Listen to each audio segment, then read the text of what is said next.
Joko Widodo telah jadi sosok inspiratif bagi para pemimpin bangsa-bangsa di dunia. Karakter yang ditunjukkan Jokowi selama menjabat Presiden Indonesia, dianggap memiliki pengaruh signifikan dalam percaturan politik di dunia internasional. Tak heran, bila banyak warga dunia yang ingin mempelajari lebih dalam karakter Jokowi melalui buku biografi. Salah satunya digali dari buku biografi berjudul Jokowi Mewujudkan Mimpi Indonesia, yang ditulis Darmawan Prasojo. Buku biografi Jokowi karya Dirut PLN itu juga diterbitkan dalam bahasa Korea, yang dirilis pada Festival Indonesia di Seoul, Korea Selatan, 29 September lalu. Bahkan, Darmawan Prasojo sampai mendapat penghargaan dari Museum Rekor Indonesia atau MURI. Sebab, Darmawan Prasojo dinilai sebagai penulis pertama yang menyajikan buku biografi Presiden Indonesia terlengkap dalam bahasa Korea. Dalam buku ini, Darmawan Prasojo mengungkap karakter asli Jokowi, yang membuatnya sangat dicintai rakyat Indonesia. Bahkan, Profesor Subroto, mantan Menteri Energi dan Sumber Daya Mineral era Presiden Soeharto, sangat kaget melihat karakter Jokowi. Pak Darmo, mungkin banyak yang bertanya juga, apa sih yang mendorong Pak Darmo untuk akhirnya menuliskan buku tentang Jokowi? Karena kalau kita tahu sejak kemunculan Jokowi di panggung politik, sebenarnya sudah banyak buku-buku yang menuliskan kisah hidup dari Presiden Joko Widodo. Jadi kebetulan saya mendapatkan kehormatan 5 tahun bertugas di Istana sebagai Deputi 1 Kantor Staf Presiden di bidang energi dan infrastruktur. Nah, dalam proses itu saya juga mendapatkan kesempatan dalam pengambilan keputusan itu prosesnya seperti apa. Di mana dalam proses pengambilan keputusan itu banyak sekali sebenarnya karakternya Pak Jokowi yang muncul di situ. Nah, sedangkan dalam proses pembangunan itu ada perencanaan, penganggaran, kemudian juga pelaksanaannya tentu saja itu proses birokratis dan disitulah muncul angka-angka.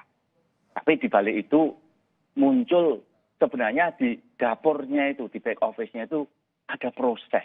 Dan itu muncul karakter dari Pak Jokowi. Ini sebagai contoh nih Mbak Stefani dan para pemirsa. Beberapa tahun yang lalu saya ketemu dengan Profesor Subroto, itu Menteri Energi di zamannya Pak Harto. Itu beliau melontarkan begini. Mas, Pak Jokowi itu adalah presiden yang sangat-sangat Pancasila. Oh, kenapa Prof? Beliau melontarkan, karena kok dulu selama saya menjadi Menteri Energi, tidak terpikir untuk melaksanakan kebijakan BBM satu harga. Contoh itu. Terus katanya, nah, bagaimana ditanya Prof? Dia bercerita, saya baru paham. Kalau dengan harga BBM di daerah terpencil yang 40.000, 35.000, 50.000, di tengah sumber daya alam yang melimpah, rakyat itu hidup dalam kemiskinan. Karena bagaimana mereka mau melaut menangkap ikan kalau BBM itu sebagai barang mewah. Untuk itulah beliau melontarkan ini adalah namanya kemiskinan terstruktural. Kok saya nggak terpikir ya Mas? Nah ini para pemirsa, Mbak Stefani, saya kebetulan ekonom, Profesor Subroto adalah ekonom. Kalau dilihat dari kaca ekonomi, itu adalah ada hitung-hitungan namanya cost benefit analysis, tidak akan masuk sampai kapanpun. Sedangkan di sini ada namanya sila kelima, keadilan sosial bagi seluruh rakyat Indonesia. Nah, dalam proses inilah bagaimana sebenarnya sila kelima ini ada. Tapi ini sebagai catatan di atas kertas, itu ada. Bagaimana sila kelima ini betul-betul bisa dilaksanakan. Nah ini di sini ada rosonya. Saya pada waktu Pak Jokowi mengambil keputusan itu, kami juga kaget. Oh, begitu ya Bapak, siap kami laksanakan. Tapi di sini muncul karakter. Okay. Karakternya itu misalnya keposliro, anda pasor, atau ada empati terhadap rakyat kecil. Dan inilah yang kami lihat, kami dengar, kami rasakan pada saat di istana.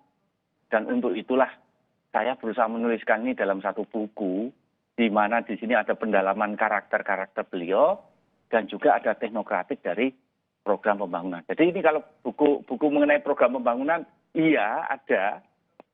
Ini buku biografi mengenai karakternya beliau, ada. Jadi ini ada dua mazhab yang digabung menjadi satu. Dan untuk itulah kami berharap bahwa buku ini akan bisa memberi inspirasi karena di sini ada karakter-karakter Ya. yang kita dalam. Jadi kalau dikatakan yang membedakan buku ini adalah karena Pak Darmo melihat dari lingkar dekat dari Jokowi, melihat langsung apa yang dilakukan. Ini yang membedakan buku ini, Pak Darmo? Betul, betul. Ini contoh lagi ada satu, misalnya kalau kita berbicara Kartu Indonesia Pintar, nanti beritanya adalah ada 19 juta Kartu Indonesia Pintar sudah dibagikan, dananya sudah sekian triliun. Tapi di balik itu, arahnya beliau itu adalah saya ingin memastikan anak-anak dari keluarga tidak mampu bisa sekolah. Agar mereka bisa bermimpi masa depan yang lebih baik daripada kita. Untuk itu, tolong ini di Kartu Indonesia Pintar bisa dibelikan kaos kaki, sepatu, seragam sekolah, buku sekolah, dan lain-lain agar mereka itu bisa bersekolah dengan adanya pride, kebanggaan. Karena ini pengalaman beliau di masa kecil, itu banyak sekali yang kena drop out. Itu kalau ke sekolahnya itu nyeker, tidak pakai sepatu, tidak pakai seragam, bawa tas kresek, biasanya nanti kena drop out. Walaupun orang tuanya sudah bisa bayar uang sekolah, tetapi tidak mampu membelikan seragam dan lain-lain. Nah, ini pengalaman ini membekas bagi beliau, sehingga yang muncul itu tepos liro itu. Jangan sampai ini terjadi bagi anak-anak di masa sekarang. Mereka harus bisa sekolah gitu. Jadi ini komunikasi ini sering tidak tersampaikan karena yang disampaikan kalau pemerintah tentu saja birokrasi teknokratiknya yang diketengahkan dan itu angka-angka yang muncul. Di sini semangat-semangat seperti itulah yang kami kedepankan dalam buku ini. Dengan banyaknya cerita-cerita dan juga pengalaman yang didapat oleh Pak Darmo, bagaimana proses penyusunan menjadi sebuah buku? Berapa lama prosesnya, Pak Darmo? Mbak Stefani, karena saya pada waktu itu sebagai deputi, jadi kalau ada pidato Bapak Presiden, Pak Jokowi, kami pelajari. Kebetulan juga kami kadang-kadang juga menjadi ikut di rapat kabinet terbatas, kadang ikut dalam perjalanan, dan ini kami catat. Sehingga proses penulisan buku ini bukan seminggu, 2 minggu, sebulan, 2 bulan, tetapi ini adalah proses selama 5 tahun sebagai catatan jurnal saya. Yang kemudian, Bapak ini memberi arahan ini. Kemudian kalau sudah misalnya ada beliau kunjungan ke lokasi tertentu, kemudian di rapat kabinet terbatas, ada pertemuannya dengan pembantu-pembantunya, arahnya apa, ini kami catat.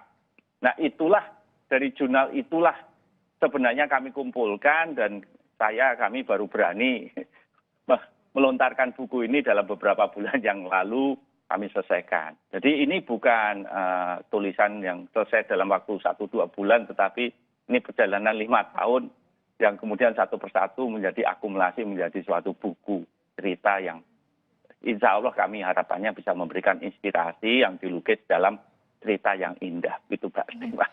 Prosesnya panjang, kenapa memilih momen ini untuk meluncurkannya, Pak Darmo? Karena bukan momen ini sebenarnya, karena selesainya ya baru sekarang, Mbak. Bukan, tidak ada momen. Tetapi memang ini penulisannya, menyusunnya agak sulit, gambar-gambar juga disusun, kemudian juga ini kan karena kita berbicara karakter. Buku karakter mengenai Pak Jokowi itu banyak sekali. Jadi cerita biografinya Pak Jokowi ada lebih dari 70 buku.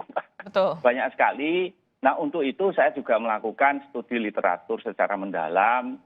Ada mungkin 150 itu yang saya pelajari karena saya sendiri juga tidak mengenal masa kecilnya Pak Jokowi. Untuk itu banyak sekali yang dipelajari dan itu membutuhkan waktu. Sedangkan kalau dari sudut pandang teknokratiknya mungkin jauh lebih mudah dari saya karena saya seorang teknokrat. Tetapi dari sudut pandang karakternya kemudian kita telusuri ke belakang menggunakan literatur review. Makanya kalau di buku ini ada footnote-nya. Footnote-nya itu adalah mengacu pada studi perpustakaan yang mungkin agak panjang itu, Mbak. Sehingga memang membutuhkan waktu dan baru selesai bulan-bulan ini. Ya. Pak Darmo, buku sudah dirilis, mungkin boleh diberikan bocoran apa hal paling menarik yang bisa diketahui oleh pemirsa Kompas TV ketika membaca buku ini? Sebagai contoh, ini Pak Presiden itu melontarkan. Pada waktu itu ada bantuan tunai langsung. Beliau melihat dengan mata kepala sendiri bahwa untuk menerima bantuan tunai langsung itu antriannya panjang. Bisa sampai 1 kilo dan itu yang untuk menerima itu harus antri di hari yang yang sama itu. Akibatnya banyak sekali orang-orang tua yang pingsan, yang tidak kuat antri. Nah, beliau itu tercetus. Saya ingin agar keluarga tidak mampu ini bisa mendapatkan hak yang harus itu negara hadir itu tanpa kepanasan, tanpa kehujanan, tanpa antrian. Untuk itu arahan dari beliau adalah ini harus ditransfer. Untuk itu, maka muncullah namanya program kartu-kartu itu. Karena beliau ingin agar dari keluarga tidak mampu itu bisa dimuliakan. Tidak boleh antri, tidak boleh kepanasan. Jadi di belakang program kartu-kartu tersebut itu ada suatu karakternya beliau yang teposliro. Beliau tidak ingin ada keluarga ini bisa tidak mendapatkan masa depan yang lebih baik. Beliau memastikan itu. Nah, untuk itu memang mimpinya adalah bagaimana generasi muda yang saat ini bisa mendapatkan masa depan lebih baik daripada generasi sebelumnya. Bagaimana keluarga tidak mampu bisa mengentaskan kemiskinan dan mendapatkan kehidupan layak untuk memberikan pekerjaan dan lain-lain.